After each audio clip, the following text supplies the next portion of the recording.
Hi, my name is Refilwe Selebano, now Refilwe Makungo. I'm 30 years old. I was born in Mafikeng in a very small village called Ditakong. And in my formative school years, I then moved to Pretoria, where I attended primary school and high school. I am a medical doctor by profession. I did my undergraduate degree with the University of the Witwatersrand, and then further went on to do my internship, my government years at Galafong Hospital, and I'm in my 4th year of medical practice now. I currently work as a surgical registrar, which is a surgeon in training. Refilwe is a very ambitious, goal-driven, all the cliches that everyone wants to add to their profile. I'm that girl. And I'm a girl who believes in breaking boundaries, in, treading where many fear to tread. And that's why I'm in this position today. So growing up, I had a regular upbringing with 2 younger brothers who were very annoying. So from a very young age, how parents always instill ideas into their children. So I think for me, becoming a doctor has always been something that I was preconditioned to from a very young age. And it just grew with me. It was something that I resonated with as well. So my options really were vast, because if you have the marks, if you're good on the sports field, literally the world is your oyster. I was very active growing up. I did all the sports you can think of during school. I did athletics, netball, softball, everything that you can think of. So I was quite busy throughout the whole year, and I was a big academic as well.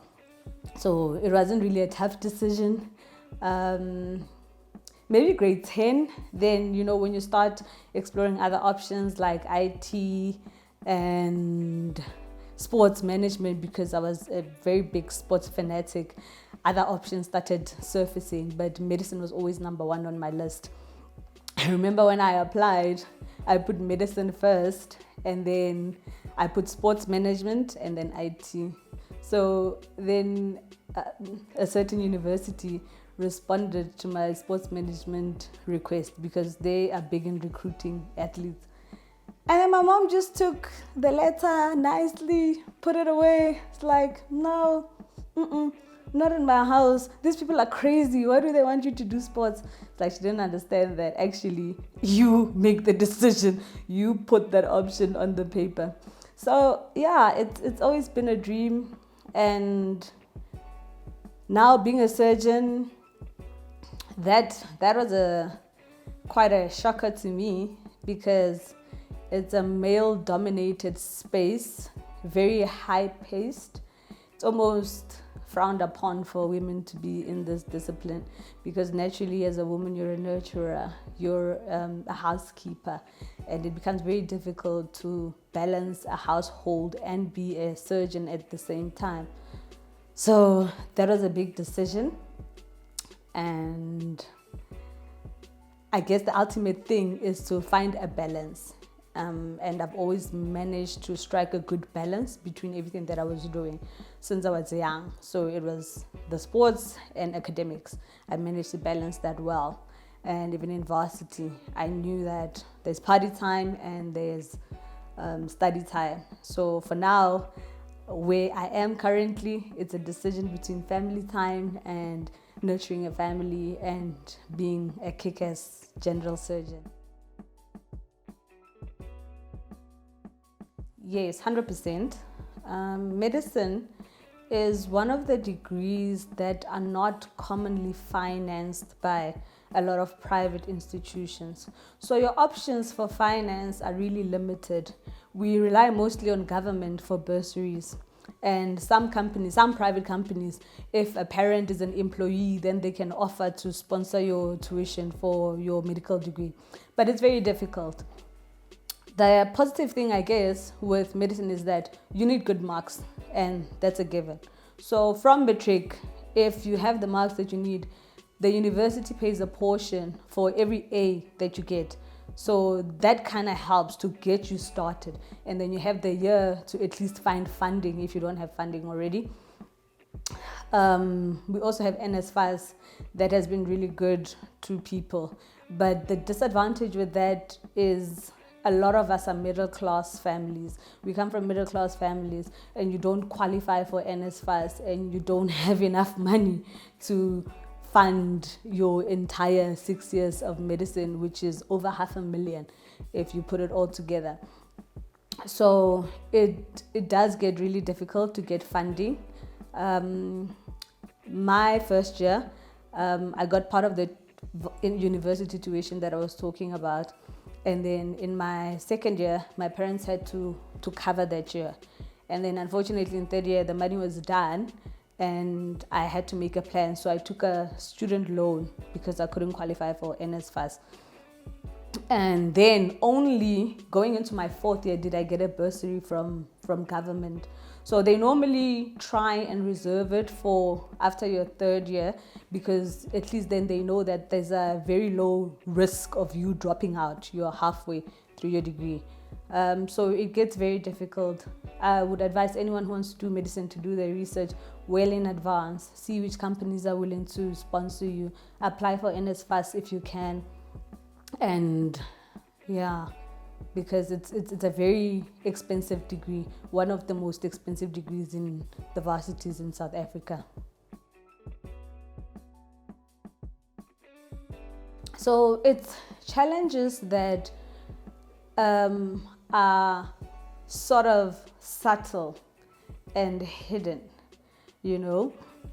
Through varsity, they don't become too apparent. They start becoming apparent when you start working. And when you start working, it's things like people frowning and getting angry over the fact that you are getting pregnant or you have a child that you need to go attend to who is not feeling well. And generally there's this hierarchy in medicine. You have your interns, your community service people, your registrars, your consultants, and the bigger, older specialties. Sometimes they take jabs at women, and I guess it exists in every workplace that women are always going to somehow be a little bit sidelined because of naturally who they are, and their capabilities sometimes are deemed to not be as good as their male counterparts. Now the issue, like I mentioned before, that we are noticing a lot is when you start specializing. That's where you start seeing the segregation a lot. You'll find that in a room full of orthopedic surgeons, there are 3 females and about 17 males. And you wonder why. Women have been sidelined so much that they don't even want to put themselves out to those specialties where men are deemed to be more esteemed than females. So it's subtle things. You just need to be quite aware of them so that you know how to navigate through them. But as a woman, you must also know what you want. You must be headstrong and stand your ground and not be easily pushed around. And that's the intention.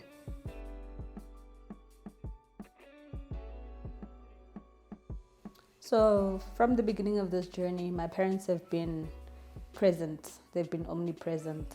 They have been supportive, and they would put anything aside to make sure that I was okay where I was. They provided the emotional support that I needed because they know that being in a different space where you are all by yourself and you have no one to really rely on, you only have them to assist you through this journey.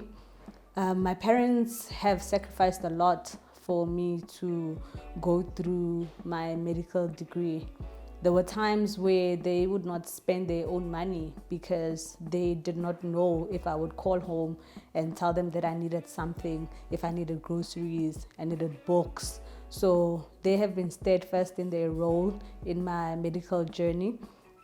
And when I got married, my husband took over that role, or also partook in that role of being an anchor in my life, because he also understands the sacrifices that we need to make.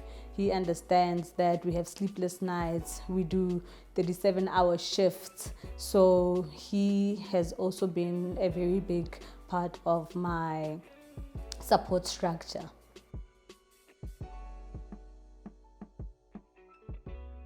So, what I have to say to anyone who wants to pursue a career in medicine is that all universities in South Africa have a very stringent admission criteria. So, for you to make it into a medical school, you're already the 10% top students of South Africa. And once you're in, you meet people from different backgrounds. You meet kids who went to private schools. You meet kids whose parents have private jets, and you might just be a girl from the villages. And I want them to know that you deserve a spot and you are worthy of being there.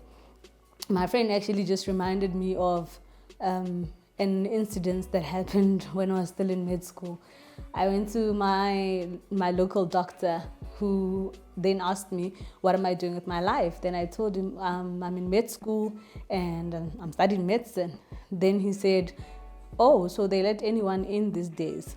So already there are people who are going to believe that you don't deserve it, probably because you're a black female and you don't meet the criteria of what was previously deemed as esteemed students. So I want them to really believe in themselves. If you're in that position, you deserve it and you're worthy. And sometimes life deals us different cards, and you might have a bad hand and I have a good hand.